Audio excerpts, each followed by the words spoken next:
stay in the most beautiful, pristine places and hold himself in high vibes and, and just meditated. There's no problem with that. But he didn't do that, right? You think of Gandhi, you think of these players that were on the planet. And where were they? They were in it. They were in the midst of it all. And I bring this up because that's why you're here. That's why we're here, right? We're not here, and there's nothing wrong with sitting on a mountaintop that's beautiful and meditating and being in peace and love, and I think that's fabulous. And there's a powerful part of the human collective that needs that. But the majority of us are in the chaos. The majority of us are in what I like to call the shit show, right? We're in it. We can't escape it. We can't. As much as we want to, as much as we kick and scream, you're not going anywhere. Nothing is going to change necessarily in your external world. Think about that for a second. And I wanted to share a story about this. So a lot of you guys know that when I was 13 or 14, I got the message from higher dimensional beings that I would be assisting humanity in this evolution on the planet.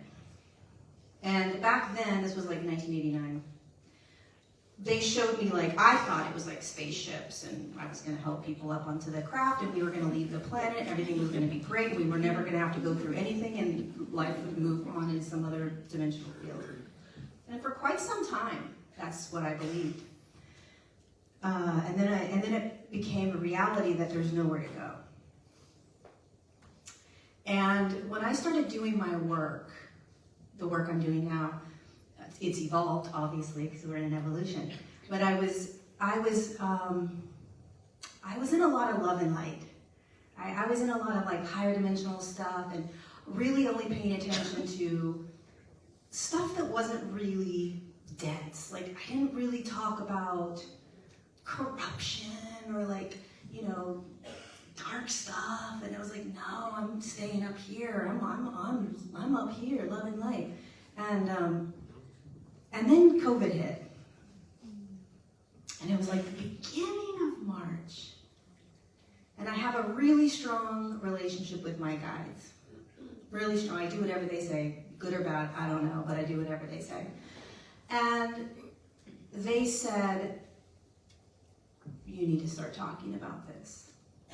And I was like, I'm pretty sure that's not what I do. That's not, I'm definitely not going there. I don't talk about politics. I don't do that.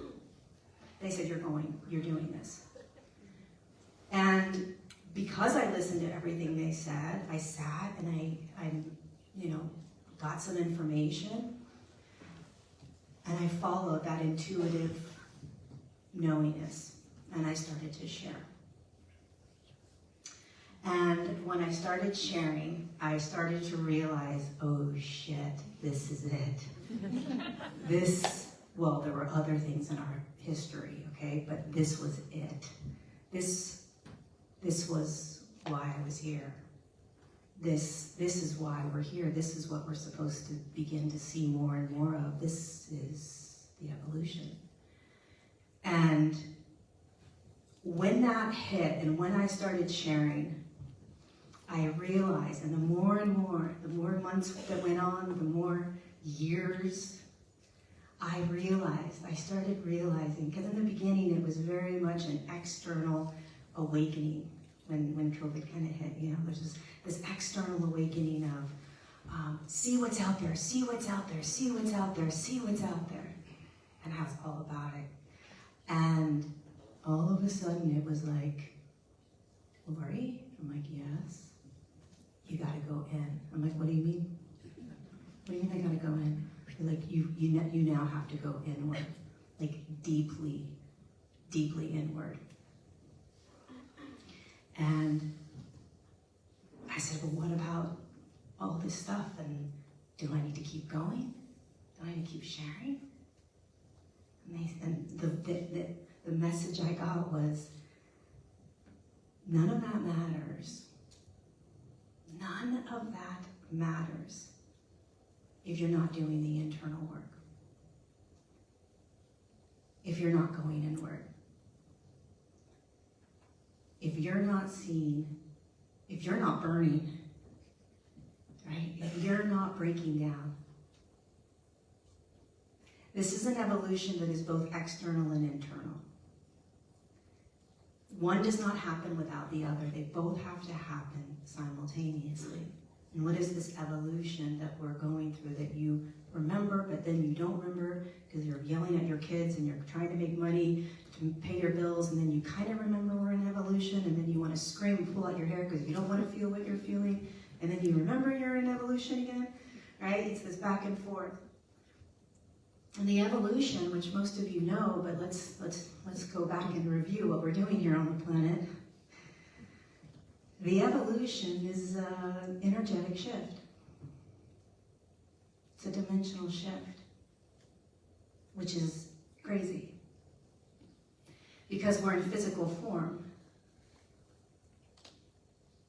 So the physical body is holding energy.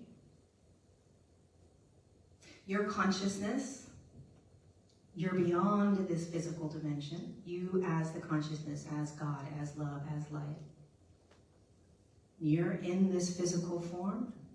You've got, oh, check this out, you guys. The other day when I was, because I'm going inward all the time now, it's like insane, these awarenesses I'm having. Check this out. The other day I was in awareness, just being, and it was like, there's only 4 inches that allow us to experience, really see and experience this entire reality. These 4, basically like 4 little inches on your body. 4 freaking inches. That's all. That's it. And we have this entire experience that we have, right? So it was like, holy cow! Wait, I'm consciousness. I'm in physical form. I've got these 4 little inches that are letting me experience all of this. And the energy and frequency in my body is constantly shifting. And you're shifting, your body is shifting from a 3rd dimensional field to a 5th dimensional field. You're not, because you're consciousness. You could care less. You're on the ride. You're in the game. You're in this matrix, right? In the physical form. So then what starts to happen, which is why we're now being asked to go inward more and more, what starts to happen is we're on a planet that is a thought form, mind-controlled planet. So the mind is the most beautiful thing that we have. The mind is incredible. Consciousness is more incredible, but the mind's pretty incredible. You know, the mind's like this little machine that controls all the thoughts, right? And can control kind of what you're going to think, what you're not going to think. So you drop into a planet that has thought forms. And thought forms tell you your reality. So you drop in as pure consciousness, love, joy, peace. You're completely free. You understand this entire game. And then there's humans around.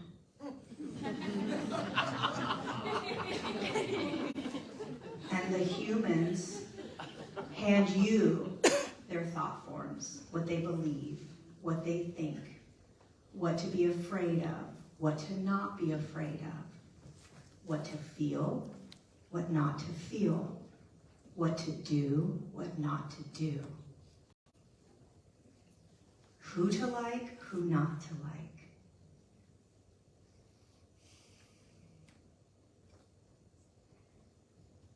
From the moment you're born, what's safe, what isn't safe.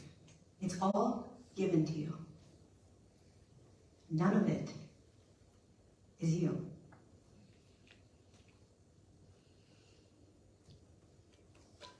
And so the moment that we start to awaken, whatever that moment was for you, whether it was when you were 3 years old, 25 years old, 60 years old, something happens when you start to realize, wait a second. Wait a second. There's something else going on here. There's something else here. Maybe I'm not these thoughts. Maybe I'm not these behaviors. Maybe I'm not these relationships. And then it gets really freaking scary and annoying and frustrating, because the more and more that you start realizing that perhaps you start questioning how you're living, you start questioning your thoughts, you start questioning your relationships, you start questioning your behaviors, then it starts to get more intense and more intense and more intense. And that's the evolution. Because what's happening is, and it's the same thing that's happening in the external world. The intensity on the planet increases. The intensity in you increases so that you can be aware of what you're not. So that you can look out at the external world and realize that it's been controlling you. It's fine. It's not a big deal. It's awesome. Like, keep going. Show me more. But everything, every single thing is about disempowering ourselves. The human is disempowered. It's not a negative thing. It's not a bad thing. It's what we experience on the planet. It's a state of control. And so what starts to happen through the evolution is light starts to come down onto the planet. Light starts to come into your body. More light, more light, more light, more frequency, more frequency, more frequency. And the light turns on. And then you've got this stage. And you're watching the stage of the external world play out. But more importantly, you're watching the stage, the internal world play out. And every piece of the stage, every player on the stage is your thoughts, your behaviors, your emotions, your relationships. All of it's playing out on a stage in front of you. And you, as awareness, as consciousness, as the amazing human that you identify yourself as, is watching, just like you're watching me right now. But imagine, instead of watching me, you're watching all the yous that have ever played out. All the parts of you that come out throughout the day. They're playing on this stage. How else are you supposed to evolve out of what you are in if you can't see it? Every tiny little part of you meaning an aspect of who you think you are that you've never been. And here's what we do. Okay, we watch all these parts. There's the angry Lorie, the jealous Lorie, the insecure Lorie, the unworthy Lorie, the Lorie that has abandonment, the Lorie that has shame. All these Lories are playing out. And then we're looking at the stage, we're watching the stage. We're like, you're allowed to be here, you're not allowed to be here, you're allowed to be here, you're not allowed. And all of it's on the stage. All of it's playing out. So you don't ignore or deny. It's the same as the external world. What are you going to do? Yell and scream? That's allowed, that's not allowed? If there is anything that I think most of us have really stepped into the last couple of years, it's that you can't change anything. You can't change people. I don't believe you can change emotional states or thoughts. I don't. I know that once you are aware of them, you have the potential to maybe focus on a different part of you on the stage. But you can't change it. This is the hardest part about evolution. This is the hardest part about being on the planet right now. This is the hardest part about being human. That the more you become aware, the more the light shines, you have the potential of kicking and screaming even louder, of fighting against what you're seeing. You don't want to see it. We don't want to see it.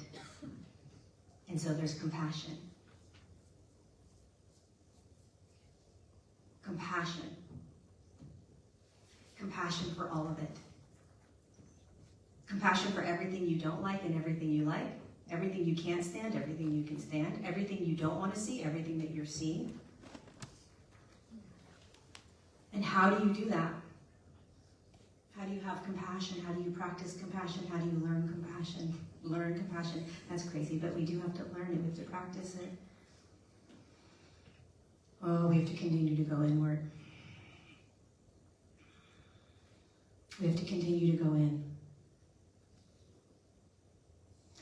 And so most of you, I don't know about you, I know about me. There's tornadoes that are constantly happening in my life, internally. Deeper emotions are being felt, more trauma is being shown to me, thought forms, thought patterns are being shown to me over and over and over again. What's controlling me is being shown to me, what I'm resisting is being shown to me.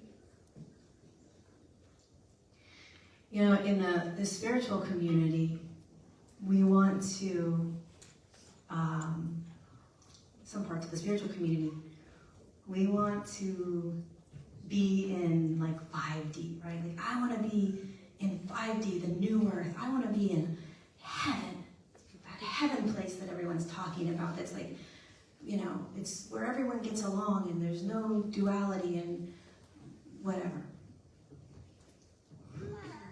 Crazy thing, the trick, the paradox, because this entire human journey is a paradox, is that it's right here.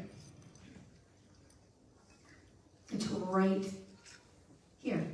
And you're going to say, no, it's not, because there's corruption, or no, it's not, because I'm in an unhealthy relationship, or no, it's not.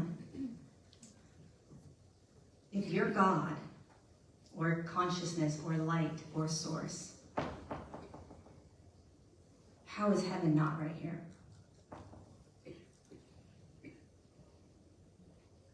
If we live in a quantum world, which means that everything is possible at any moment right now, you could pull in anger, you could pull in joy. You could pull in fear. If I asked you to think about something that creates fear in you, that you're afraid of, you could pull it in. If I asked you to think about something that you really love, you could pull that in. That's the quantum field. That's everything's possible, everything's available within you, inside of you. Because you have the entire universe inside of you, because you're freaking God, or source, whatever word you want to use, consciousness.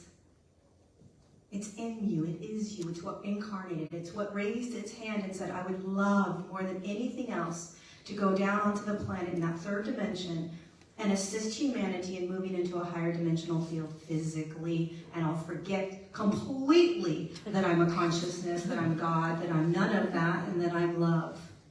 And I'm not going to treat people that good most of the time. Probably going to create some trauma in people's lives. I'm going to feel trauma, right? I'm going to feel fear. I'm going to be controlled.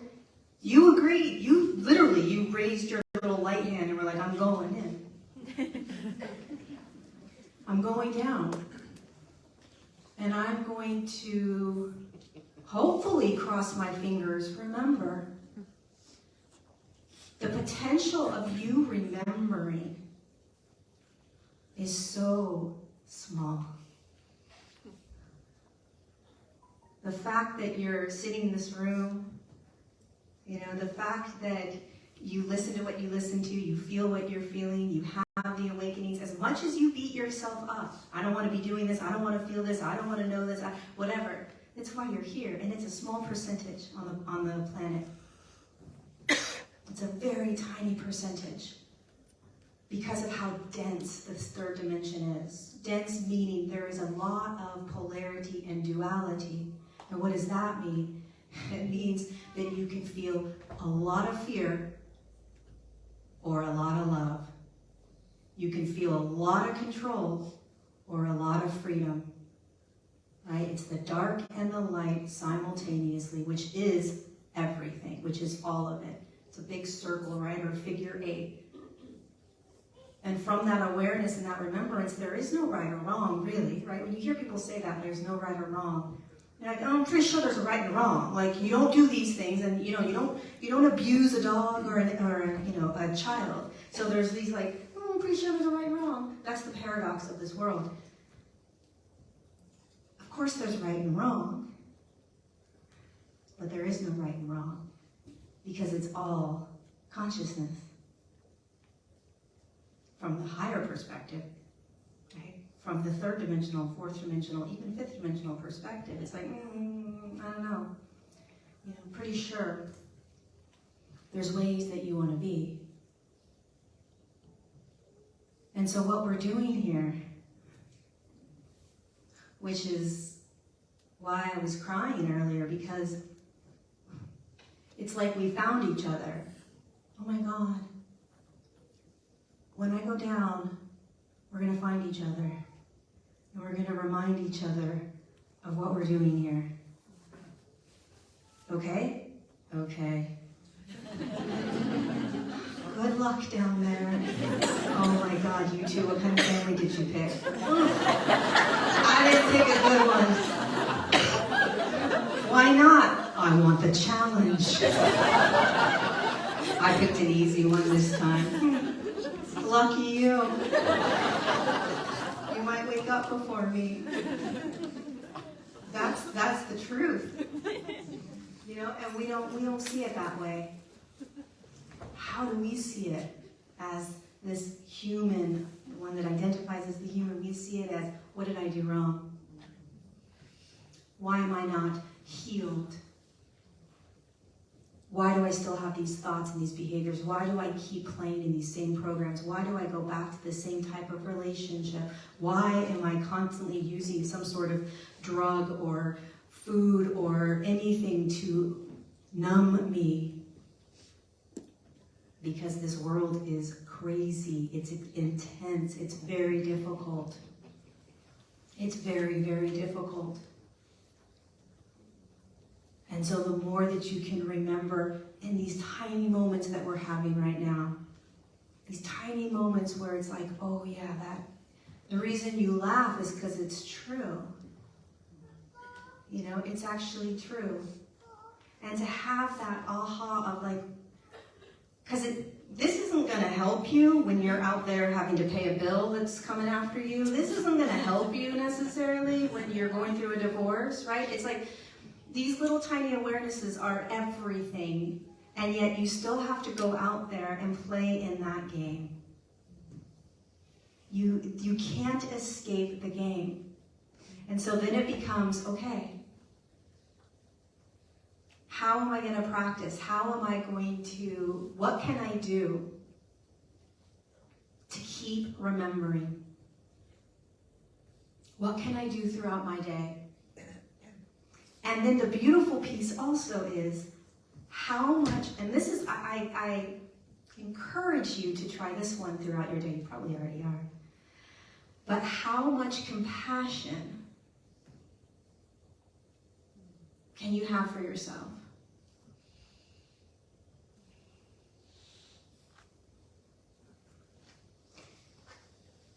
If truly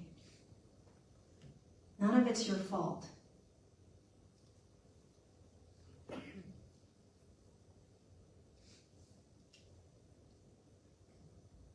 that you are in a game, whatever you want to call it, that's very real.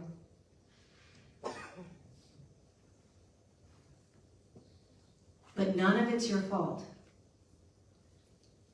How would you start treating the you that you think you are? Because I was talking to my friend the other day, I'm like, God, it's kind of like we're in that game Monopoly. You guys know Monopoly? Yeah. And you pick the little piece you want to be. Like, oh, I'm going to be the train, or I'm going to be the car. Everybody wanted to be the car. Like, I'm going to, so you pick your little piece that you're going to be, your little, whatever they call it. And then you put it on the little game, and then you follow all the rules, and off you go. And that little thing is the you, the human. Your name, your body type, where you were born. That's your little piece. God, and you identify. You are the car. And you are in the Monopoly game. And if it says turn right, you are turning right. If it says you're going to jail, you go to jail. You believe the game so much. Of course you do. It's the only thing you see. You don't see the perspective above the game. Looking down, oh, I'm playing Monopoly. Oh my God, I chose that. Oh, look it, I just lost all my money. Oh my God, somebody just bought the, whatever those houses are, and now I'm stuck and I have to pay them. Like, you're not observing it from that perspective. You're observing you, that you think is you, in the game of Monopoly. Like, I am this, I am that, I am that. And this evolution, the fifth dimensional field, it's not about heaven on earth, although that's a consequence. The fifth dimensional field that we are evolving into based on frequency is breaking free. And breaking free means that you are in alignment, consciousness in alignment in the human form, completely aware and awake to not only the little I that you identify yourself as your name. Okay, so you're in the game. I am playing a car. The fifth dimensional field is aware of that human that you're playing. Completely conscious. And knows that it's consciousness. Knows that it's love. Knows that it's free. Knows that it's joy. Knows that it's peace.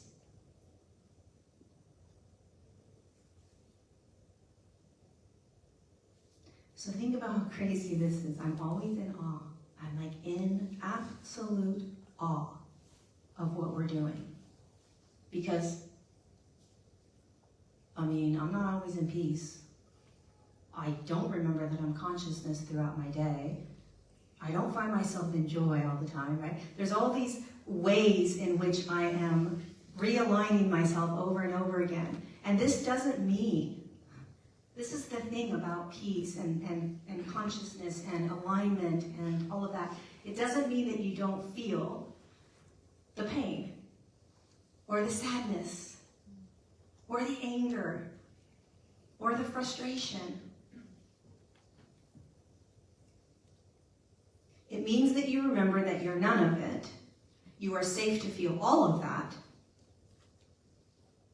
And that there is peace in every moment as you navigate it. That's what we're doing. We're not escaping or running from. We're not trying to get out of or fix. The evolution is about remembering. It's about awareness. It's about presence. And I can guarantee you, most of you are probably being shown over and over and over again any limiting thought form, any emotional state, any behavior or any relationship that has some sort of control over you, meaning that it pulls you out of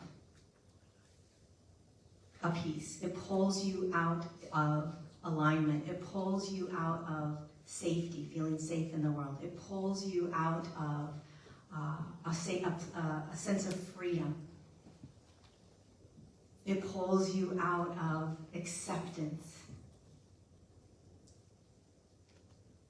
Anything that's pulling you out of those states is going to be shown to you. That's what you're doing here.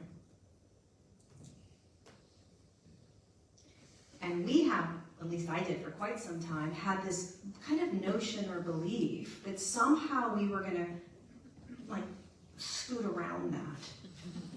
Like, we would do some sort of meditation or something that we could bypass. There's got to be a way. Like, that's what the human does. There has to be a way to get around this stuff that I feel or that I think or that I continue to be shown. There's got to be.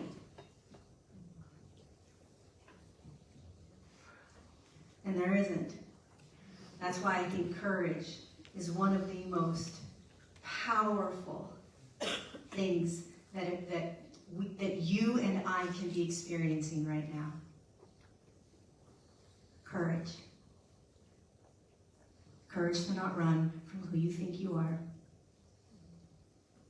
Courage to not run from your thought forms that were imprinted at some earlier stage in your life, because it's not you, it came from somewhere else.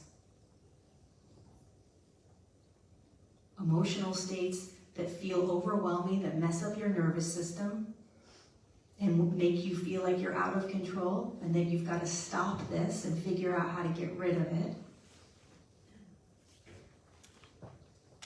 The courage to trust your intuitiveness, your knowingness, your feeling state. It takes courage to stand in this. It takes courage to remember. It takes, this is a crazy one. It takes courage to love yourself.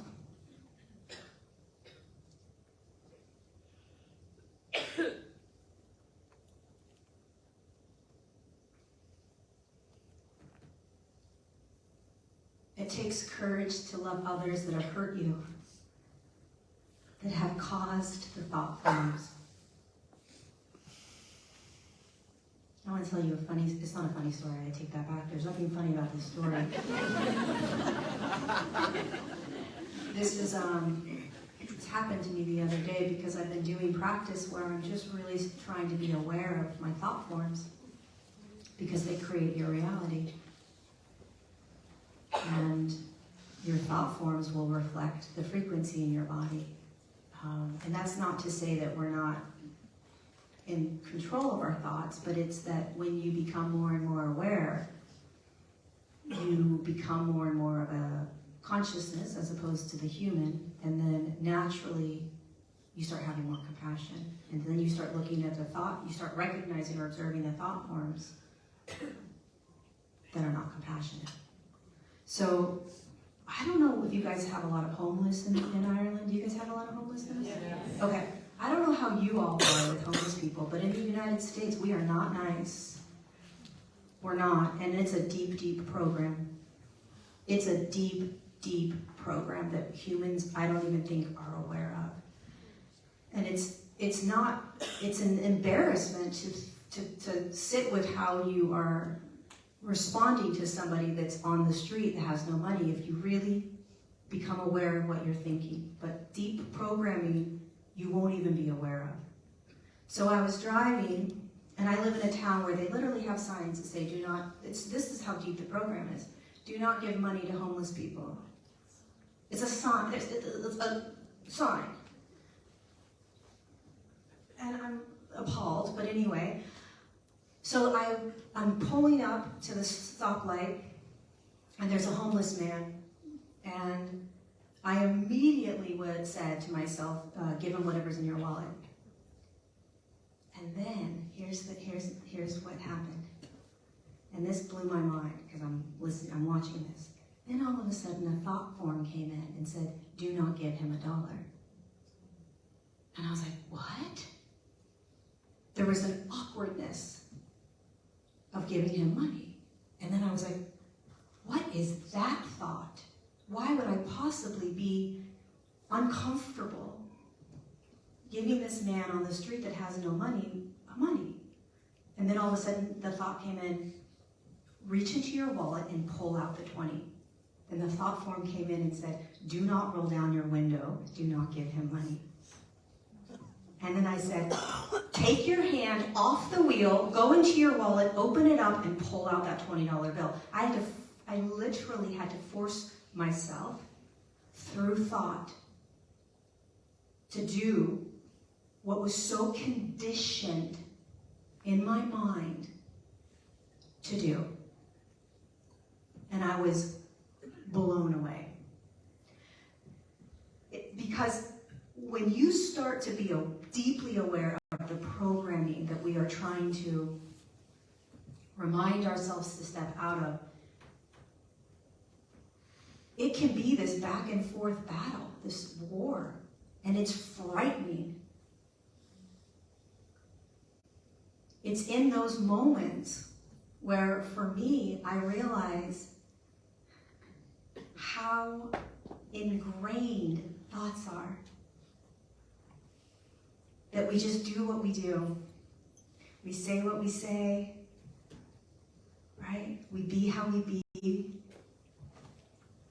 And then we read these books and we're like, oh my God, yes, I agree. And we have all this awareness. Yes, yes, compassion and love, and yes, I'm evolving, and yes, I can't wait for this. And then a moment arises and you get put to the test. Every moment you're being put to the test.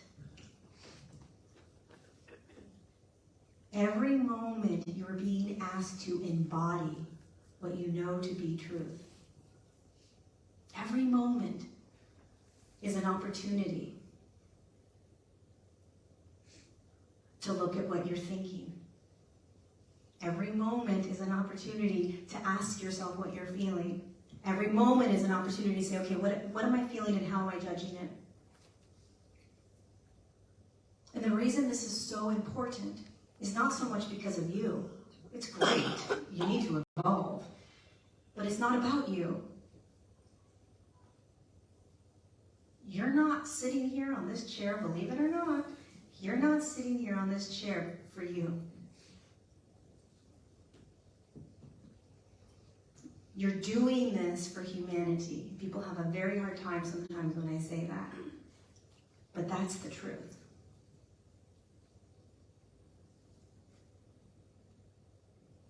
You're the soldier. That's how I like to look at it. I like to see my life as, okay, I'm doing this for humanity. I have to break down. I have to feel like I'm about to die because of this abandonment that I'm feeling so deeply that I'm pretty sure I'm going to die in this room. And I do it. Obviously, I'm doing it so that I don't get into another bad relationship. But on a deeper level, I'm doing it for humanity, so I don't shy away. And what does that mean that we're doing it for humanity? It means you're going first. You're on the front lines. It doesn't matter your job. It doesn't matter your skin color, how much money you make, where you live on the planet. You're on the front lines, and you're going first. Which means that you are stepping into the new human so that you can turn around and show humans how to do this. And as difficult as that is at times, because we are focused on our little piece on Monopoly and we're trying to survive. We're literally just trying to get through our day. And yet, on a bigger perspective, every single thing that's being dropped to you by you is for you, so that you can show humanity how to do it. And regardless of your age, regardless of any of that, there is an imprint, a tattooing that you're doing right now. There's a domino effect that you're having that you don't realize you have. Thank you for that. One of the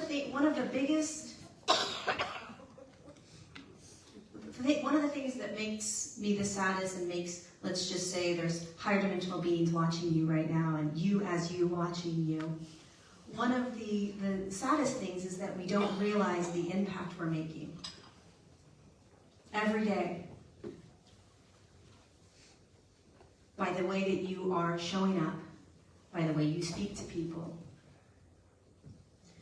Sometimes when you just feel what you're feeling and people around you think you're crazy, you're impacting them. Because they're watching you, realizing, oh my God, this person's actually feeling emotion that I've never seen somebody actually express before, and they're okay. So there's not a conversation between you and that other person. They're not saying, oh my God, thank you so much, you're helping me evolve. And you're not saying, hey, I'm going to show you how to evolve, watch this. Like, that conversation doesn't happen. But that's what's happening all the time. You're the first domino. And you're going to make a bazillion mistakes along the way. But you keep getting up. There's something deeper within you that knows there's something bigger happening here on this planet. You may not feel it all the time, but there is a deep, deep knowingness within you. Maybe she might be right. I'm not exactly sure, I'm not sure, but she may be right, what she's saying. And with some of you, you're like, yeah, absolutely 1000% resonates. It's not really about me. It's about the contract or the mission or the purpose as consciousness. And this isn't a spiritual thing. This is just a remembrance. It's simply a remembrance. And so we look around and we say, oh, there must be something wrong here.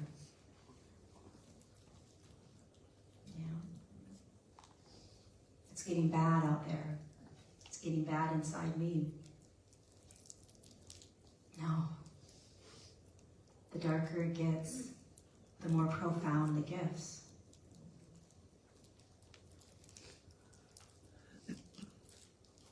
Because we're on a planet that's got a lot of darkness on it.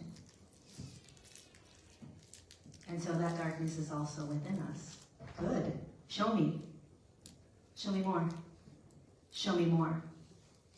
I want more. You don't break free. People do not like this one, but you don't break free just by positive thinking.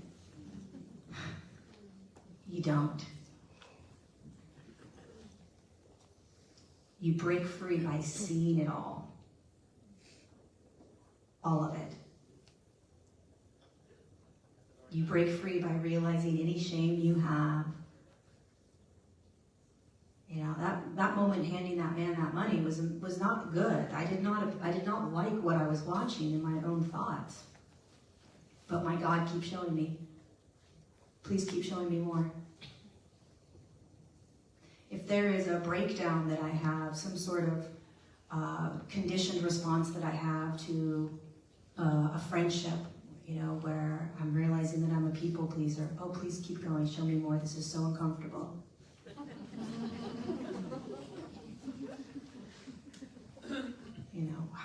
What do I do? Oh, you always try to please people by saying what they want to hear. I do? Okay. Why do you do that? Because I want to be liked. Okay, cool. Next. There's nothing to change. Awareness changes it. Think about that for a moment.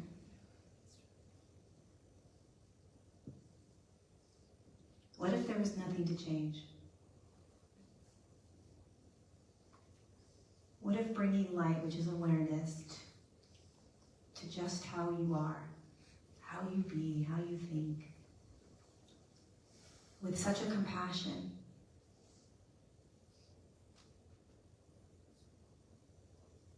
that alone changes.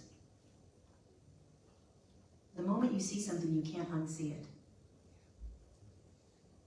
So depending on how intense that thought form is, the people-pleasing, the abandonment, the unworthiness, that's a big one for me. I was feeling that up there, watching, I was like, God, you're not, what do you, this just, how can you be speaking to people like that? Like, it just was, the thoughts were crazy. I didn't beat myself up. I was aware of them, and through awareness, I just realized how loud it was. And then I gave myself compassion.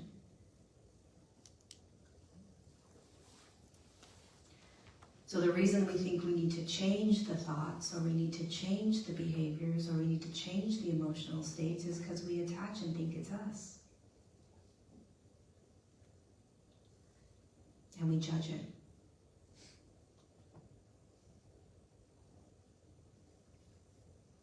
And this is why the evolution is so much more than what's going on in the external world. And this is why you're so courageous.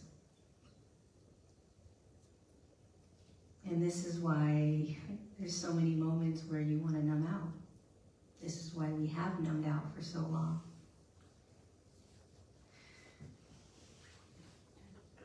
And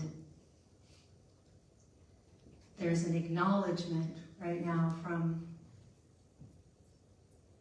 a perspective that's outside of the human, so higher dimensional awareness, higher dimensional beings, whatever you want to call it. There's an awareness that, it's not easy. It's like there's somebody nodding their heads, like, yep. You think about Prince or these other humans that came down to make an impact, which is what you're doing, even though you don't necessarily think you are.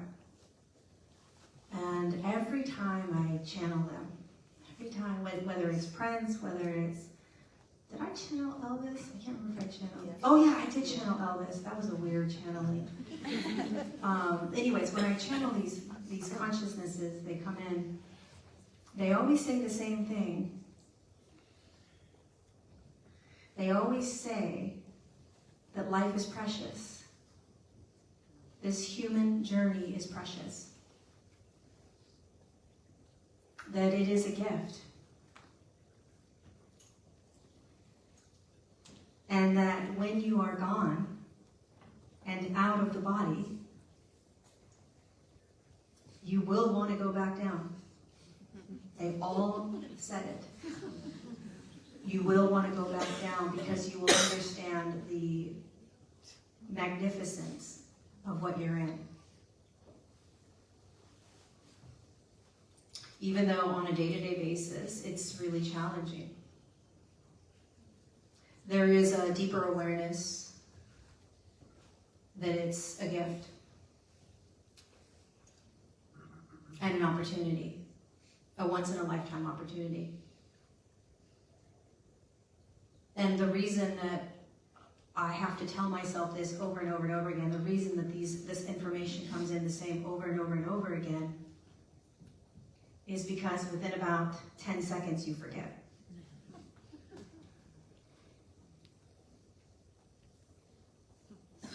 And then maybe you kind of remember, and then you forget again. And then you forget for days. or months.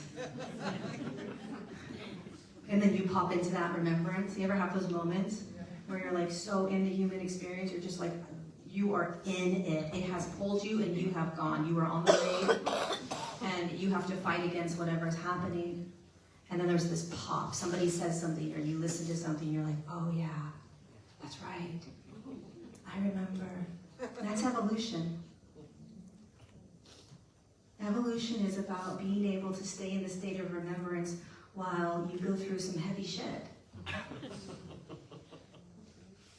Evolution is about remembering that nothing can steal your peace.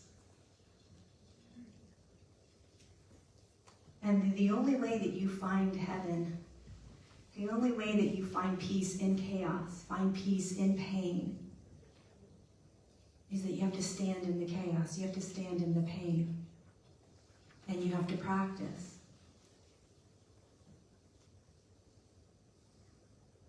And the practice is, I am not this, I am not this, I am not this. The practice is, I am safe to feel, I am safe to feel, I am safe to feel. The practice is, this is a thought, this is a thought, this is a thought. Think of how simple that is and yet so difficult. I am safe to feel. Pretty sure I'm not safe to feel that one. Nope. No, I'm not feeling that one. This is a thought. No, this is absolute truth. This is a truth. This is an absolute truth. Well, how do you know it's a truth? Because it's a truth. That's how I've lived my entire life. It's a truth. Okay, but you're evolving, so you have to look at your thought forms. You have to realize your thought forms came from the past, and you're going to predict the rest of the future with this thought form unless you recognize that it's just a thought form. No, it's the truth. Right? Just those two simple things. Well, if you do those two simple things, I'm safe to feel, this is just a thought. I'm safe to feel, this is just a thought. I'm safe to feel, this is just a thought. Practice that. You will fight against it all day long. And you will be shown by you more emotions. It's practice. How do you think a boxer becomes like the best boxer in the world? By sitting around watching how people box? He has to get into the ring. He has to get beat up. He has to get bloody. He has to realize, oh, this is how you punch? This is how you hit? This is how you get hit? Oh, I got it now. And then what do the boxers want? They want the best person in the world to box. Show me the most intense boxer ever. They want the challenge. They want to see if they can get through it. You're being shown the best boxer out there every day with the emotions you want to run from. Look at the emotion as a boxer, like, oh yeah? Okay. Look at the thought forms as the boxer. Because peace, what so many religions teach, right, is oneness, God, peace. It's found in every moment.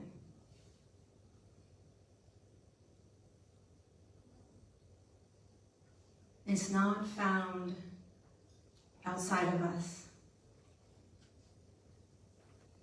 So here's an interesting story. I don't know what kind of time frame we have, but here's an interesting story.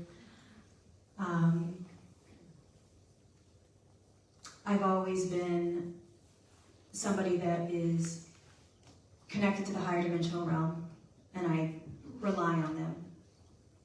Tell me what to do, tell me what's going on. If I feel them, I'm safe, blah, blah, blah.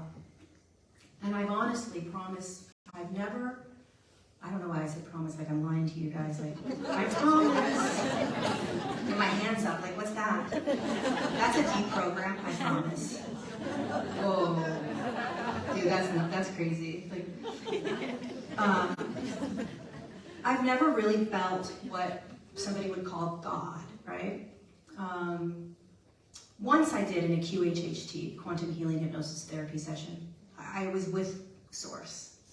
for about 45 minutes, I just hung out with Source. And I didn't want to leave, and the lady's like, you gotta come back. I was like, no, this is so good. I love whatever this is. But other than that, I've never experienced God. And my best girlfriend is going through cancer. She's going through breast cancer. And she's really relying on God and Jesus and all that. And she's very external. Very external.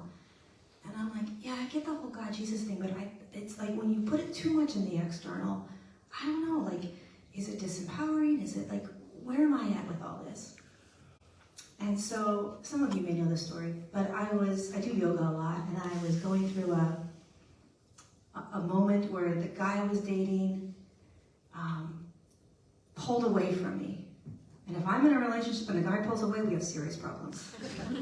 I will cling on as if you are God itself, and we are supposed to be together. You are the perfect match. And everything I thought about you in the past is not true. You are perfect. That's what my abandonment tells me. So here you go, Lorie. Here's the final lesson. This is it. We promise you this is abandonment in its purest form. We need you to sit in this. And so I committed to sitting in it, and I was on the yoga mat, and all of a sudden, I'm very good at feeling energies. I know energies. All of a sudden, I felt this presence. It was actually on this side. This presence come in, and it was because I was thinking about this man and the energy I was putting towards him, and the attachment that I felt like a cord. And this energy came in and said, hand it to me. And, for somebody that doesn't believe in something outside of herself, I was like, whoa, what? Hand it over. And I said, well, who are you? And it said, God. I'm on everything. I'm all of it. I'm omnipresent, sort of, right? And it was this feeling of not a separate energy. It didn't feel like a person. It was a presence of absolute peace. It was like everything was okay, all is well. And so I just sat and kind of handed it over to this energy that was bigger than the little Lorie that was suffering. This was about a month and a half ago. Fast forward to this past weekend. I've been sitting in this practice of awareness, right? So just what am I aware of? And if you guys did my 21-day class, it was like, we just sat and we were like, I'm aware of this, I'm aware of this, I'm aware of this. Okay, well, the class is going to be different on 2.0 because I was sitting this one day, and by the way, I was sitting with the guy that created that massive abandonment, right? So a lot had shifted. And I was sitting there and I was like, holy shit. I was aware that presence that I felt outside of me was inside of me. I didn't try to do this. I wasn't like, oh, let me feel this. It was like, holy shit, wait a second. This God or consciousness is inside of me. And then I realized the one that is aware, so I am aware of, is the Lorie. And awareness or consciousness is God or source. And I could feel, I hope you guys can get this, I could feel that there was a separation almost, even though God is that light, that energy is inside of me. It's also holding that little Lorie that I identify as, where I'm like, I'm observing, I'm aware of this, I'm aware of that. This other awareness, which I would call God or source, was in me, holding me. And it was this profound shift. And I started to have so much compassion for myself because I realized on a very embodied level,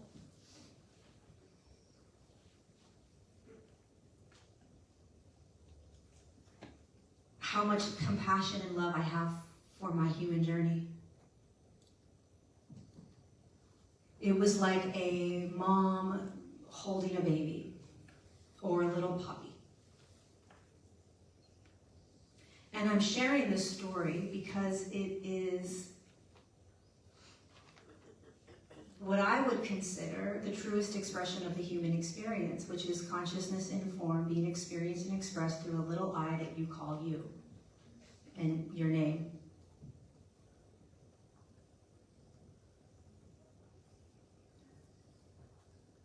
And so every single day, all day long,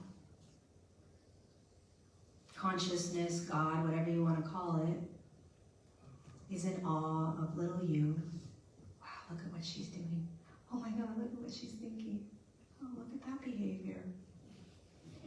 And the little you is like this hamster in the hamster wheel, trying to get out. And all that's required, and it's not all because it's very difficult, is awareness.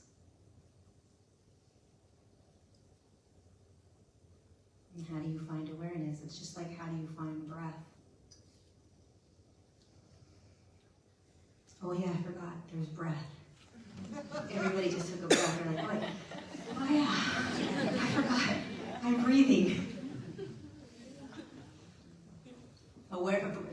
You're not thinking to yourself. This is the other thing I was thinking about the other day. Like, wait, you don't think to yourself all throughout the day, like, how do you breathe? Make sure you're breathing. Make sure that the lungs are working. Make sure that you're open. The heart valves are like, okay. Like you don't do that. That would be very. If you had to learn how to breathe first before like the next steps of evolution, we would be screwed. You know how much busy work that would be? Thank God. Seriously, because that could have been that bad. But we don't have to think about how to breathe. Breathing is natural. So is awareness. Awareness is always present. Awareness is right here, right now. And then it's right here, right now. And then it's right here, right now. And it's the truest expression of you, which is consciousness, God, whatever.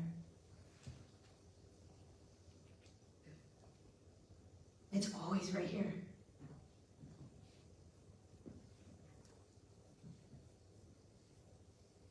And awareness, with all of the compassion that awareness has for the little you playing the game, it's going to serve you. Here, look, this is what you also believe. Here, this is what you think about yourself. Here, this is a behavior you do all the time. And it's you, little you, starting to become aware of what you're in, of what you're playing. I'm in Monopoly or whatever game you liked. Life or, what was that war game that they had? Risk. Yeah, whatever game, name of your game. Awareness is constantly trying to bring awareness to that little you. Not to change it, not to fix it, not to change other people, not to fix other people. You know how much compassion you start having for other people when you realize the amount of compassion that you start having for yourself, which again is why you're here. It's really not about you, it's about being able to impact and assist the rest of humanity. So you have to do it yourself first. You have to practice first. You know, the best boxer out there isn't like, here's what you do, and just stands there and tells you. Like, you have to actually show me. What do you mean you punch to the right or whatever the uppercut thing is? I don't know. What do you mean? You have to show me How do you learn? You have to show people.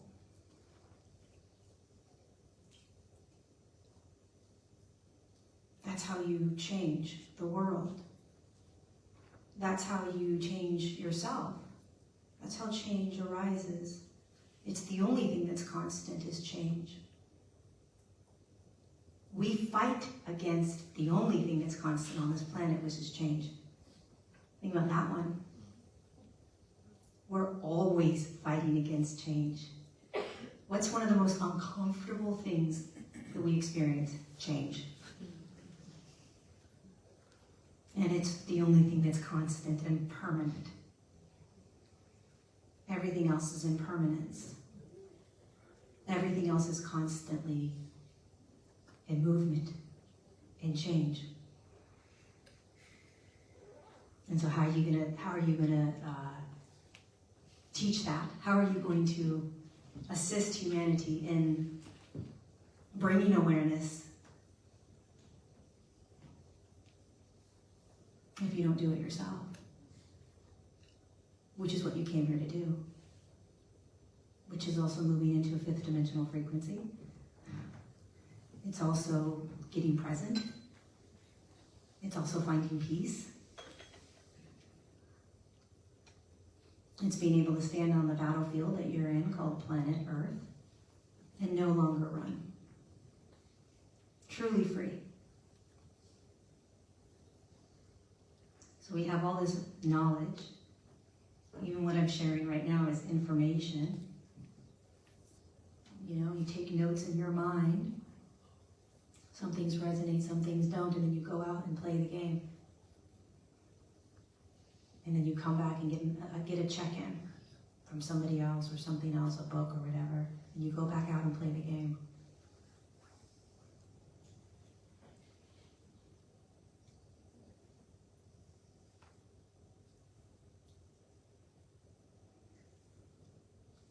So the remembrance is recognizing that everything is serving you, by you. The remembrance is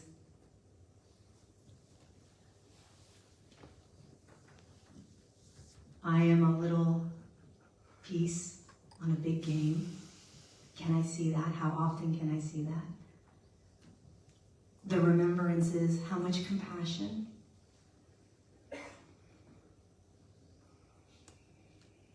How much compassion can I have for all of the ways that I be?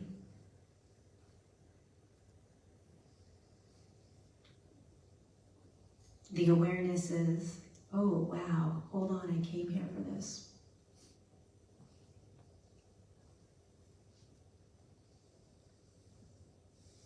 I want to read what I think is the most important couple paragraphs of my book, The Divine Design. Okay.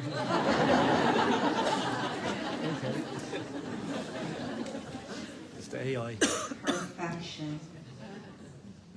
Okay, hold on.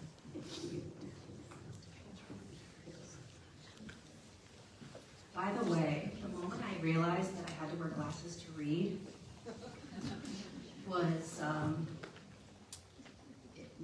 it was not fun. Okay. All right. As we begin to close this book and share our final thoughts, we want to remind you that you are moving through an evolutionary shift in human consciousness. In a linear time-space dimensional field and within the quantum field. Earth and all on her are evolving individually and collectively. Remember, nothing that is occurring on the earth in this moment, both within you and around you, is an accident. This is how an entire human collective evolves into higher states of consciousness. You are currently experiencing and watching the trauma or density from the human collective be pulled out of darkness and into the light. Just like your own trauma, the human collective trauma must be seen, felt, and shifted into higher frequencies. The way you move through this is by seeing the trauma, feeling the trauma, and then choosing who you want to be right now. We hope that you can feel the magnificence of your beingness as you walk each step of your path, as you courageously envelop each now moment with new eyes and an open heart. We hope that you feel us through these human words and you remember just how deeply you are loved, not for one linear moment were you ever alone on this path. Be your humanness. Be you. Devour each of your human moments. What a gift to be experiencing it all. Love yourself and the humans around you. You are all navigating this as higher dimensional consciousness in dense form. Remember, all is perfect and divine. Nothing is right or wrong. And yet in that statement, you can sit in the beautiful dimensional field that holds right and wrong. This is the evolution in human consciousness. This is you shifting. This is you remembering the book you wrote in this lifetime. And whether this is the first book you have written on the earth, or you have a library filled with books you lived, you are consciously, courageously, patiently turning on the light, putting on your reading glasses, and remembering who you are and what you designed. So just be. Know you are light, and that this life will turn in a blink of an eye. Devour it like it's the only one you have. There will be a moment when you will be out of form, in a higher dimensional consciousness, remembering your human life and what an absolute miraculous gift and experience it was and it is. We love you, we are with you, and we honor you.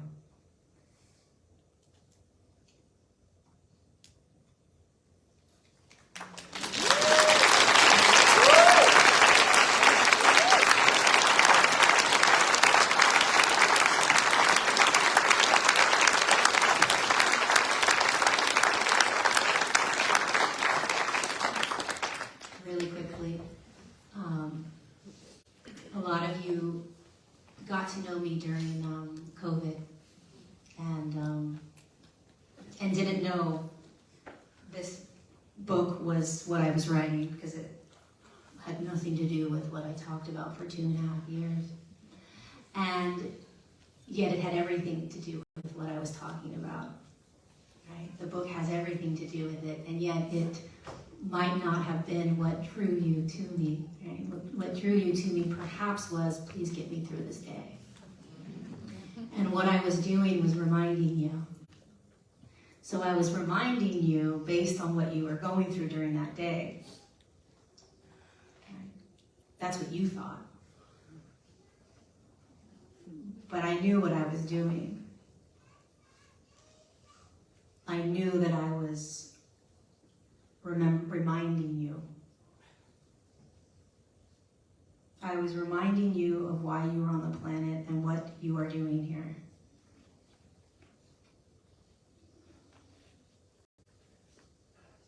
And so now it's about a deeper inward journey. You know, going inward more and more and more.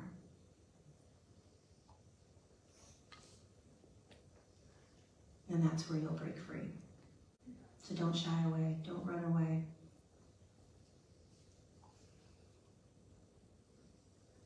Let yourself continue to get burned. I promise you that if you stand in the most intense, hot fires, you will most quickly find peace.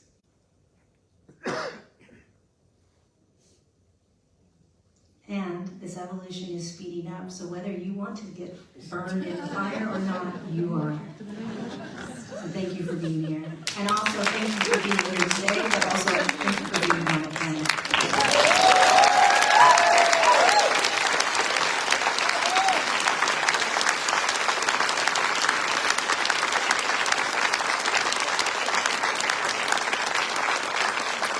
Really, thank you guys for coming out. I appreciate it so much.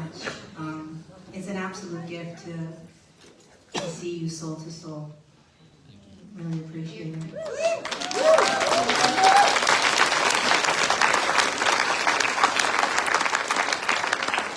So you're on for a Q&A? Yeah. Cool. Does anybody want to ask a question? Come on up. Form a queue. Look at them all running. Here he is. Look at him. Oh, he's done first. Thank you very much. Hello, guys, and thank you for coming here, Lorie. I watched you for a while, and I'm really amazed by how you can explain and navigate the information and the energy. And one very important thing is, I work in the medical field, and you said that the actual emotions and the trauma needs to be felt and expressed, but I kind of feel that in general, like, we see that the emotions are causing lots of biological and chemical releases into our bodies. So, like, what is the level or what is the balance in that aspect of feeling, expressing, and also controlling and navigating? Great question. I love it. So, Thank you. very good question. Very important question because, well, first of all, I don't have the answer. I'll just share what I believe to be my truth. Emotion is energy. And energy is designed to move.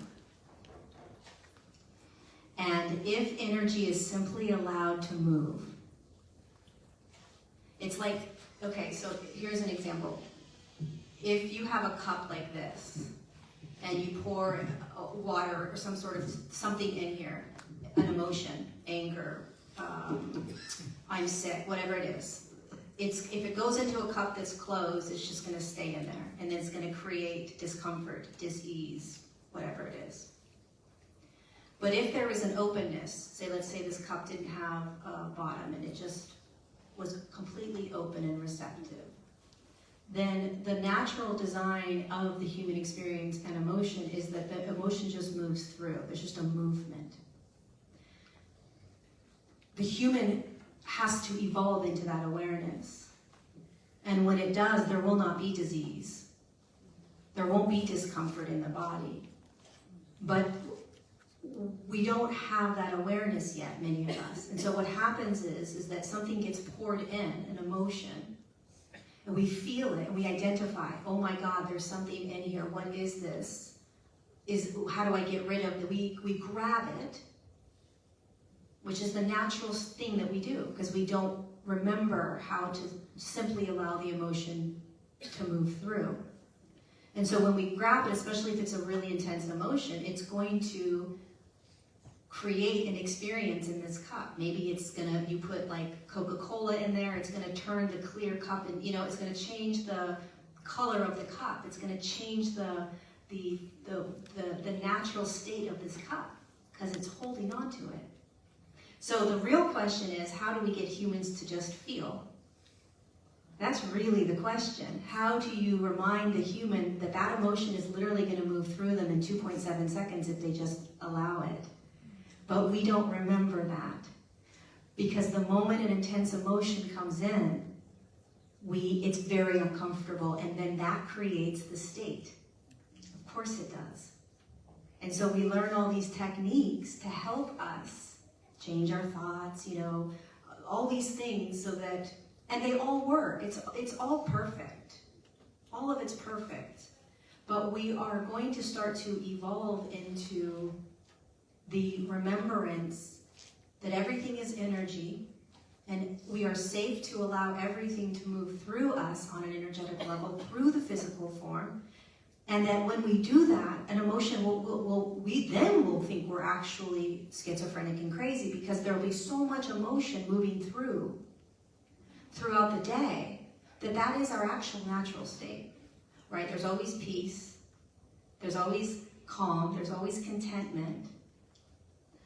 But imagine trying to remember this in a dense physical world like this third dimension, where there's so much emotions that are dense: fear, anger, rage. When they go through the body, it's like, what if this stays? I don't like this. No way, get this out. Love, peace, joy, all that comes in. We're like, hey, we don't hold it. We let it just do its thing. And then it kind of just moves, like joy just comes and then joy goes. And when we start to remember this and practice it, emotional states, you'll just start realizing that you're just moving through it, and it doesn't cause what the emotional states cause. I don't know how we get there, you tell me.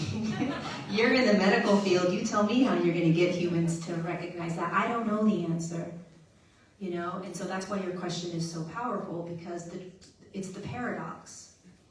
Life is a paradox, because what you're saying is true. Emotions, it's important to not focus on the emotion and to let them, and to recognize how they do impact the physical form, but it's also important to realize that it's just an energy moving through.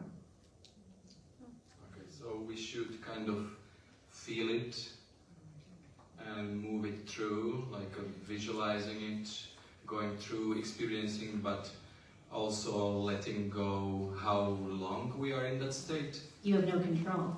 So that question is the little I trying to control, which makes sense. Because we want to know how to do this, or even how to teach somebody how to do it. And so one of the questions I get asked a lot is, well, how do you feel and simultaneously kind of allow it to move through the body? Which I find the most fascinating question, because if you simply feel, what the human does is what you said. How do I move it through the body? You're not in charge of doing any of that. You're not moving it through the body. It's just moving through the body. So your question is so cute. That's the human's cute question. Is like, well, how do I move it through the body so that it processes and does what it's supposed to do? It's like, well, how do you breathe? How do you control your breath and make sure that you're only breathing for 6 seconds all throughout your day? You don't. You trust your breath. You trust that your breath, you're going to have a breath, it's just going to keep going. It's the same thing with emotion. But how challenging is that? How challenging is it? It's not about how do I feel this or how do I move this through. Because when you do that, that's the little I getting in the way, trying to control. And the moment you try to control, you're going to be in suffering. And then the more you suffer, you're going to try to control. So you have to figure out a way to move yourself into the awareness of, okay, this is an emotion. Anger, sadness, depression. Even I've experienced some really dark states. And the fear is that you're going to be in it. And it's so uncomfortable because it's not what you want to feel. And that's the practice. Okay, how do I just feel this? And depending upon the intensity of the feeling or the emotion, sometimes you can keep moving about your day and just let it move. So you don't have to grab it. You don't have to do anything with it. It's just the awareness of what is the emotion? What's the emotion arising? Oh. Okay, and then certain emotions you can just kind of go about your day and it's just moving. Other emotions intensify and kind of almost make you, what's it called, where you can't move, freeze. And even in those states, you just allow. It's really hard. This is why this human experience is so courageous, and we all deserve like a party every morning when we wake up. Like there should be like those blowy birthday things every day that you get up. Because it's like, you got up again, you're gonna go do that. Like because the remembrance is, how do you just simply feel? Honestly, the most empowering thing that you can do is learn how to be safe in what you're feeling. Yeah, it's a hard question to answer. It has to be experienced. So for you or anyone that is confused by that, which is pretty much all of us, it's just be aware of when you're trying to control it, because that awareness will allow you to soften into just feeling, and then be aware again. Oh my God, I'm trying to control this. The moment you're trying to control it is grabbing. It's not allowing. So just simply be aware of that. Awareness. It's the answer, and yet it's so simple, and it's the answer to everything because it's in that awareness. But you're aware of what you're controlling. That's the awareness. The moment you realize that you're in that state of control is the moment you break free. But first you have to drop into, you have to click in, oh shit, how do I get this through? How do I feel this? How do I feel this is a state of control. How do I breathe? So we're learning how to be in a new way. Okay, so every time you try to change your feeling, just imagine that you're trying to change how you breathe. So somehow we've got to start to learn how to allow. And so when you recognize you're attaching and you're grabbing, you're trying to fix and change, that's okay too. That's okay too. If you are aware that I'm trying to change and grab and fix and numb out, awesome, you're at least aware. Because the more that you can be aware of what you're doing, the more you'll be able to drop into awareness, which is letting go of control, which is just simply allowing and being, which is the freest state you could possibly be in, where you will find the most peace no matter what you're experiencing. So when you find yourself in a feeling that you are trying to control, be aware of that and don't beat yourself up. Oh, I shouldn't have asked that question to myself. Oh, I shouldn't be in control. Then pay attention to that. Oh, I'm trying to get rid of this. Pay attention to that. That's the game. Yeah, you're welcome. Thank you very much. Thank you.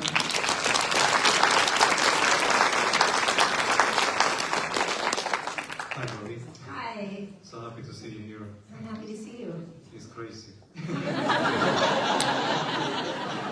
It is crazy. It's a surreal dream, I agree. Yes, yeah.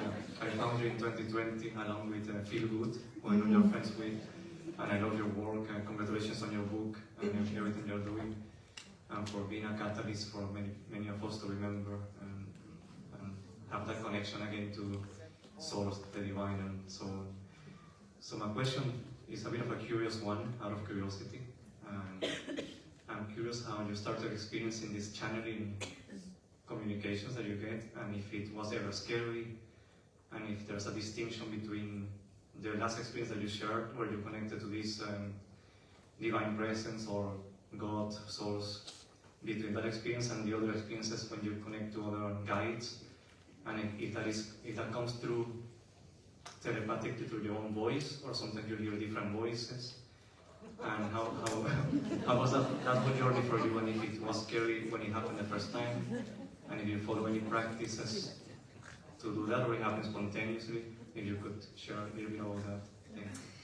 Yeah, so, I mean, first, before I answer the question, there is a lot of energies around you. So, yeah. That's not to say there wasn't a lot of energy around the other individual. Because we're gonna go there. We're gonna go there. But there is a presence that's trying to get your attention for sure. Lots of energy. I faded out. So what happened was when you were talking, you faded into more light. So I was like, oh, there's a massive presence that's trying to get his attention. So I didn't know I could channel until I started working with this woman. Do you guys know Kyra? Yes. Yeah? So I started working with her for a little bit in 2015.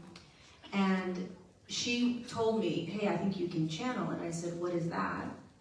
And then she started kind of directing me into what channeling is. And so what I did, it was very easy for me because I was kind of, one of my purposes here, obviously I've channeled this book, is to channel. And so it was very easy for me to learn, but what I did is I had to practice all the time. So every weekend and sometimes at night after I got home from my job, I would sit and the same place. It was very repetitive and I didn't know what I was doing, but I just closed my eyes and sometimes I would play a certain song that would kind of put me into that calm state. But it was repetitive. It was the same every single time. And that repetitive state is important because it allows you to relax deeper. So you're not thinking about all the other stimuli or whether you're doing it right or whatever. And then I would just ask for whatever higher dimensional beings wanted to come in. I can bilocate, so I can go into places, and that's what happened. I started moving into different places. It's very much outside of me. It feels like something's coming outside of me. Like there's a voice here or in front of me. And when I connected to Source or God, it was, although the initial interaction was outside of me, I think it was because I'm familiar with that. I knew it was also inside of me. I could feel that it was connected. And then when I felt it again, it was a deeper inner, it just felt inside of me. The intuition is very different too. Intuitiveness is like a compass. It's very different than channeling. And so these voices,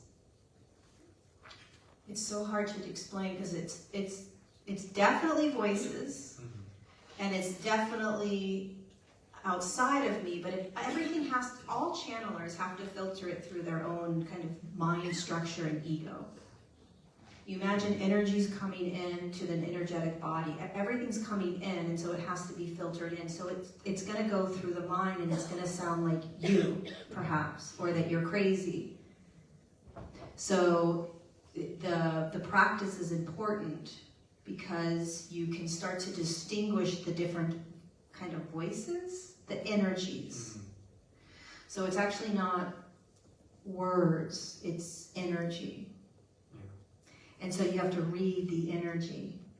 So when I was practicing, one of my guides that was teaching me, he was not physical, he was energetic, but I trusted this energy. He was teaching me how to channel, and one of the things he would do is he would say, okay, this sounds so crazy, but he's like, okay, there's 3 unique energies in front of you. We want you to feel into each one and start to depict it.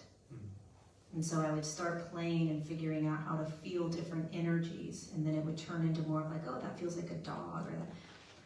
Here's the thing, I could be crazy.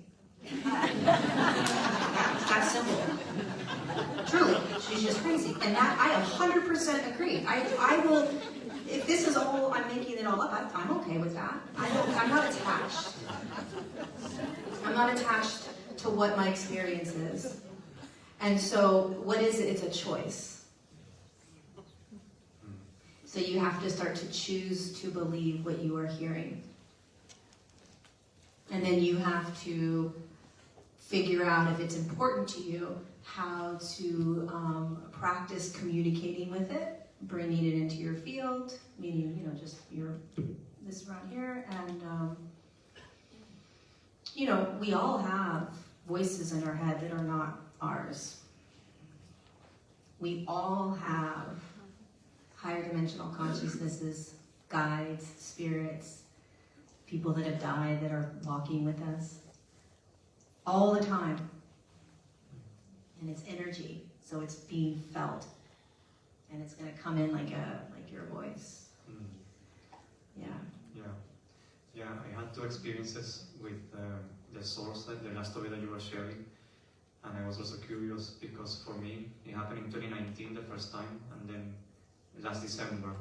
And it was truly beautiful, and I'm super grateful for those experiences, although I had no attachment either. If it happened again, that's fine, but the presence that I felt was actually feminine. And although the first time I did hear some kind of feminine voice being channeled, but the second time, last December, it felt more like my own voice, and I actually asked it, or myself, because it's like everything is oneness. So I asked it, and I could see that there was some kind of external aspect to it, but I believe the multidimensionality of what we are experiencing. It's like you're saying, something fell from inside, and at the same time felt external, as if it was coming from the ceiling or the walls. Yeah.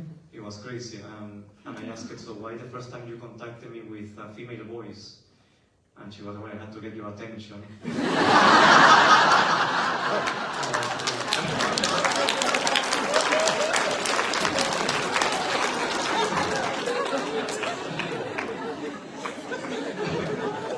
But in fairness, I feel the presence is feminine anyway.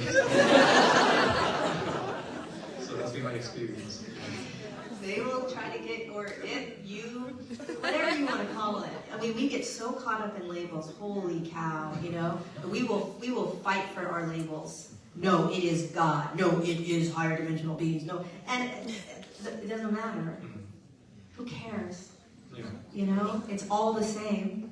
It all came from the same source, right? But we definitely have something assisting us at times, right? And so whether it's God or whatever we want to call it, it's going to get our attention. Yeah. You know, so it's a gift. It's a gift. Yeah.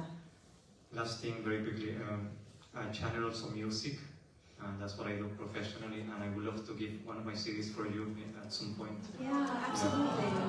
Yeah, I would love to. Thanks again for everything. Thank you.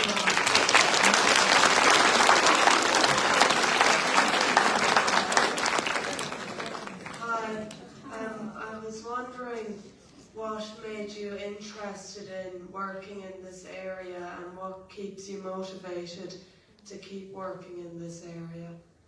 Is this a trick question? Is this like the universe coming down and you know, telling me to keep going? I say that because I always want to kind of put the brakes on and not show up. I didn't actually, the human Lorie didn't actually choose this. So I committed to doing whatever I came here to do, and then it was kind of shown to me. I didn't choose to write this book, even though I did choose from a higher space, you know, and when I incarnated, prior to incarnating I chose, but the human Lorie didn't say, I'm going to write this book and this is what it's going to be about. There's a bigger drive in me that knows that I came here to do whatever it is that I am shown and guided to do. And I truly live as if it is about humanity, not myself. And so, although I do know I need to take care of myself, I also know that this is the one chance, and so I'm going to keep showing up. And so what keeps me motivated?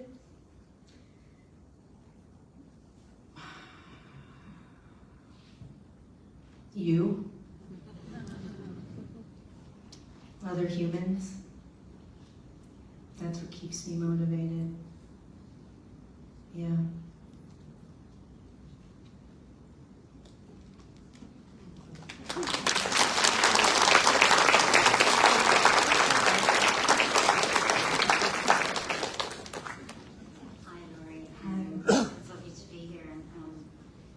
So basically, from the age of about 2 and 3, I didn't want to be here. I always wanted to go back to heaven and be with the angels. I used to say that all the time. And I kind of went into fantasy very young, having these fantasies about a life, an amazing life, and that led to, when I got older, it led to cigarettes, drink, drugs, and now I'm on, then I reached a rock bottom, thank God, and I'm on a 12-step program for years. So I always feel that I was like this lost soul in the world, and then I found my group of lost souls. We found a solution. Like, we came onto Earth and we were completely lost and needed something to numb us and, try and fit in. So we found each other with, thank God, a solution. And so a lot of what you were talking about is a lot of what I live. Like, I can admit and I am aware. I talk about my feelings openly, and I hope I'm an example to other people who are suffering in addiction and things like that. But the thing about it is, I do all the positive things, I do all, but my family, who are very different to me, and I know I chose them, seem to have perfect lives, and I don't.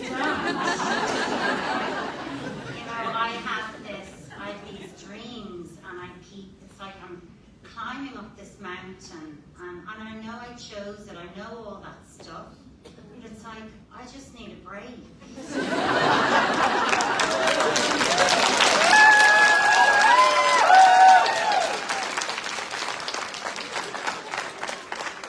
I identify with your unworthiness and abandonment issues and all that. I totally identify with that stuff too. So you need a break. How do I get a break?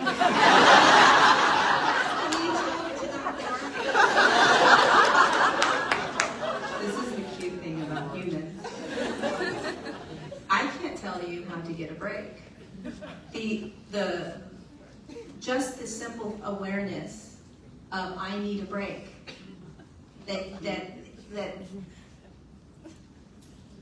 The awareness would be how it's more compassion. A break to me is like compassion. Compassion. And what if there wasn't anything you had to do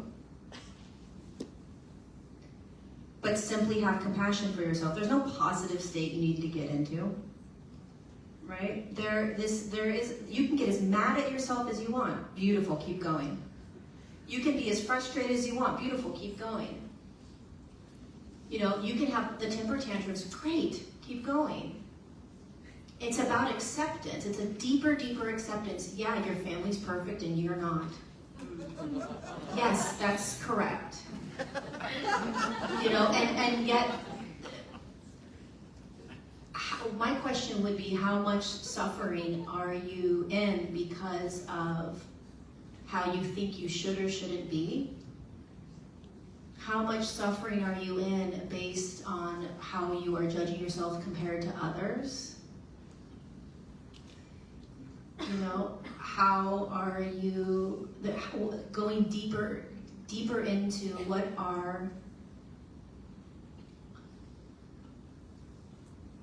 what are judgments that you're not allowing yourself to see or feel that are there? Because if I had a perfect family and I was messed up, you're not messed up, I'm just saying, that there would be judgment. There's a lot of, it's black and white. There's a lot of, the mirror that's in front of me. Yeah. This is about recognizing that you're perfect, imperfectly perfect. You don't have to change anything. For you, this is a deeper acceptance. And I can't tell you how to do that. When I go into my heart, I really do feel a lot of compassion for myself. I have compassion for Earth, the animals, the people on the street. I do have a lot of compassion. And I do get to a certain stage and then I fall again. Perfect. What's wrong with that? Yeah. No, really, what's wrong with that? I'm tired. Yes. Yeah. Yeah. What's wrong with that? I'm frustrated. Yes. You know, yes, what's wrong with that? I don't want to do this anymore. I hear you. I want off. I hear you. This is brutal acceptance. This is not easy, what you're speaking about, because the more that you kind of move through this awakening, this evolution, these up and downs, they're very intense. I would have thought all my really bad crap was in the past, because I've been through so much that I thought, well, then I'll get a break. No, that's Because I'm not a certain no. amount of crap. No. And here's the thing, here's the trick. It's letting that go. It's about letting go of ever being done. Letting go of ever being fixed. You're the Monopoly thing. You're going around, you're not getting off the game. You're not getting off the game, and there's no perfect way to play the game. So what you're doing is you are yelling at yourself for being in this game. Seriously. There's no end. There's peace. Just one last thing though, am I more evolved because my life is so crap and they're We love this game. It's the best game. Makes us feel so good. better than that? Yes, makes us feel so good. I'm just more evolved. Do we feel so good? Oh, I love that. I love it. It's good. I mean,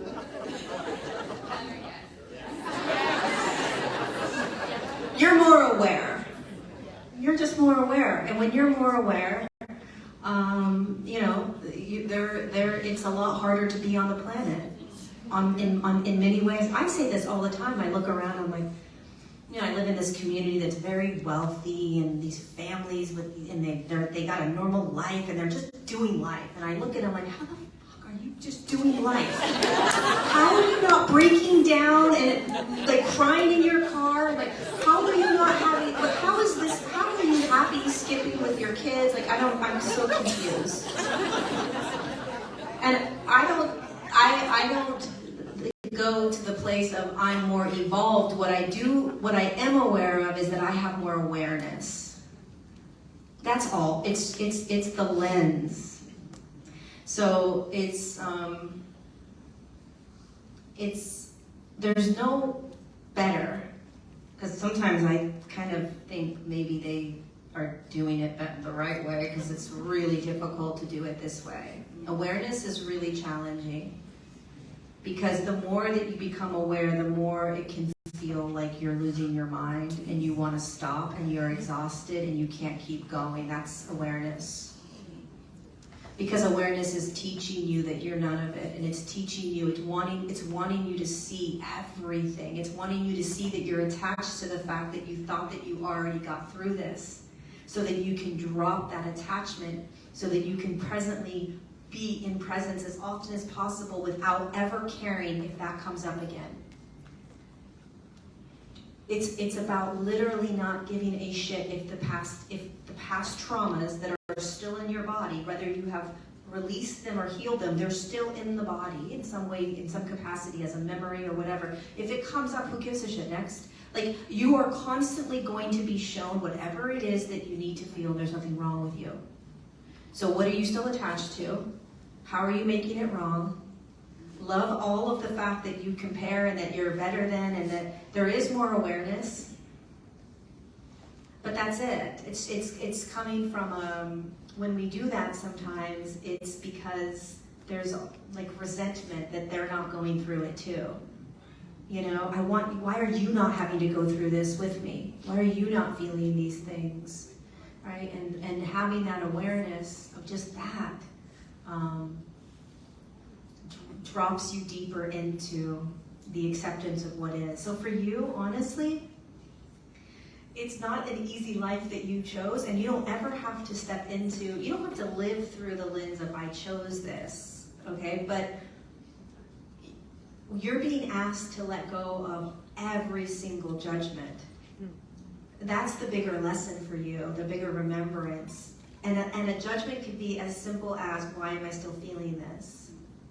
Suffering is when you are not allowing what simply is. When you want out of what is, that's suffering. And so how can you let go of trying to get out of suffering? Which means that you don't actually do anything. You'll start allowing what is. You don't do anything. You don't try to get out of anything. You don't try to make them right or them wrong or you right. This is a deeper awareness that you're asking yourself to see. Which is, and if having, I was in AA for a while, right? There's a lot of resentment. If you are somebody that's been in the 12-step program, holy shit, you want to feel resentment. You look around at people that can just drink or do whatever without going overboard, and there's like, you fuckers, So being able to allow what is for you. Just allow it. I promise you, if you start just allowing, you will find more peace in whatever is coming out. You're never going to be done until you're done, and even then you're not going to be done. Don't come back for more crap. Yeah, it's going to just come up. Let it just come up. There's no we need to stop thinking that we're done healing, that we're done with this program, that we're done with this limiting thought. That will create a massive amount of suffering. So when it comes up, it just comes up. Thank you so much, Lorie.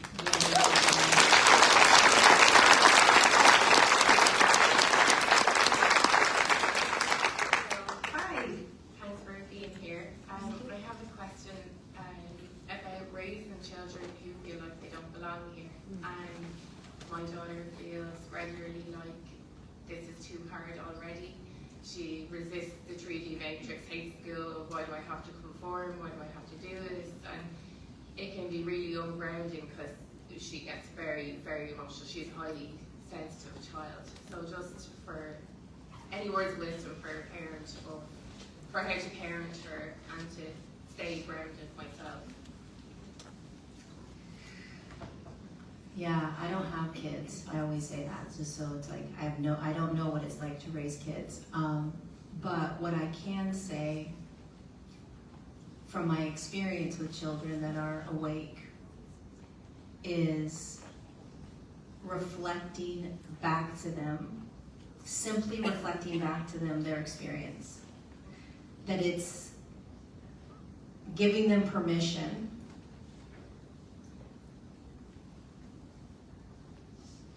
to be who they are, and reminding them simultaneously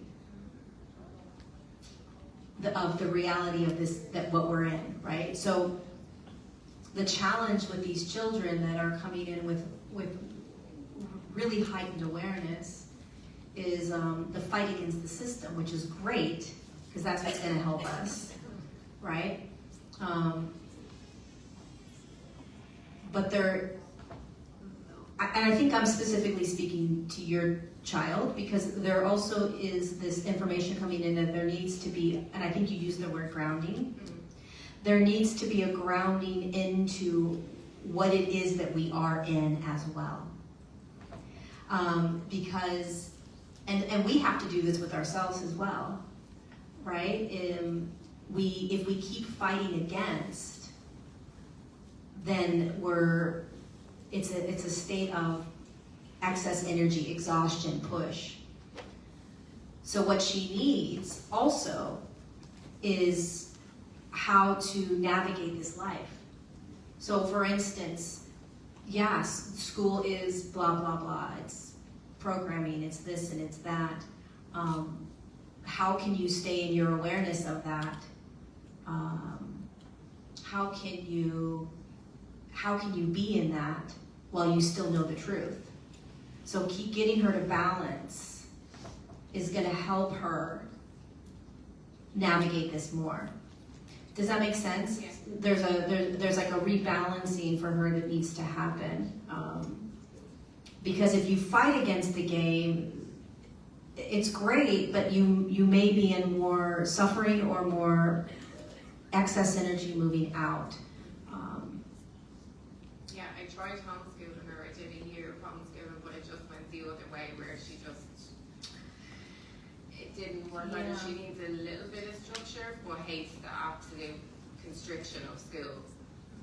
You know, Yeah. she loves the freedom, she loves the animals, she loves being outside, nature. that Yeah, kind of there's a thing. balance that needs to happen with her. Some sort of balance of the game that we're playing and a completely different reality. So, but not so far into the other reality that she knows of, because then she won't be able to do what she came here to do. So she has to be able to learn how to be in both, which is what your role is to teach her how to be in both. Because if you imagine us having the awareness, right, we're much more, we know how to navigate the world better, and we fight against what we're in. Imagine a young one that's aware of it and wants to fight against it. It's harder for them because they don't have the navigational tools. Yeah. So they just need to be taught balancing. Yeah, thank you.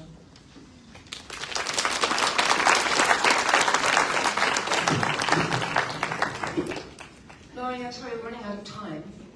So what we're going to do is we're going to do book signing, and you can have a quick word with people who want their book signed, because you know time is getting short. And if you want your book signed, if you want a quick word with Lorie, join the queue here. Okay? Thank you very much.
Bye.